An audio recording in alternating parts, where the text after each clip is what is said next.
面對塑料，千萬唔通吞忍。來看這華航昨暗有一隻為對桃園飛到荷蘭的航班，這無人機佇咧跑道準備要起飛的時陣，數一個外籍乘客甲隔壁的查甫乘客性騷擾，機長考慮到飛行安全，伊就挖倒轉去，通報航警來到現場，也甲這個外籍乘客帶走，害大家前2點鐘才出發。機艙內底旅客直直探頭在看，原來是有一個外籍旅客，哪像酒醉，佮性騷擾查某遊客，互機長拒絕服務，通報航警，甲這個旅客帶落飛機辦理退關。經查外國籍男性旅客搭乘中華航空班機，原定於23時10分起飛。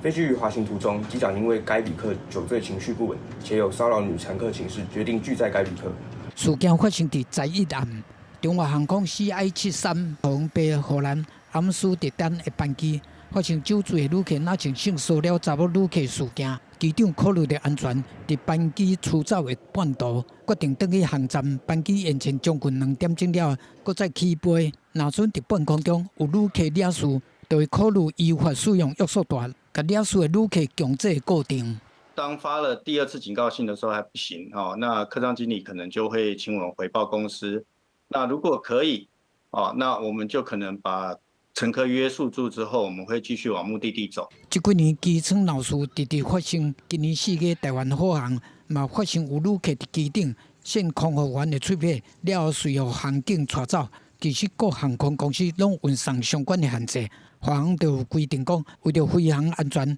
旅客佇上機也是佇航空器頂頭啉酒醉，影響到別人的安全，也是有犯罪行為，會當拒絕旅客上機，也是再送。空服員工會呼籲講，應該把惹事的旅客列作黑名單，機長嘛要加強性騷擾的宣導。針對那個防治性騷擾這部分，不管是旅客之間，或旅客對空服員和其他員工之間，我們也希望可以加強這個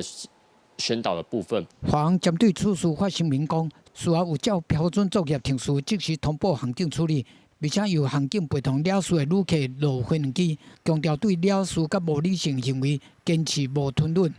記者綜合報道。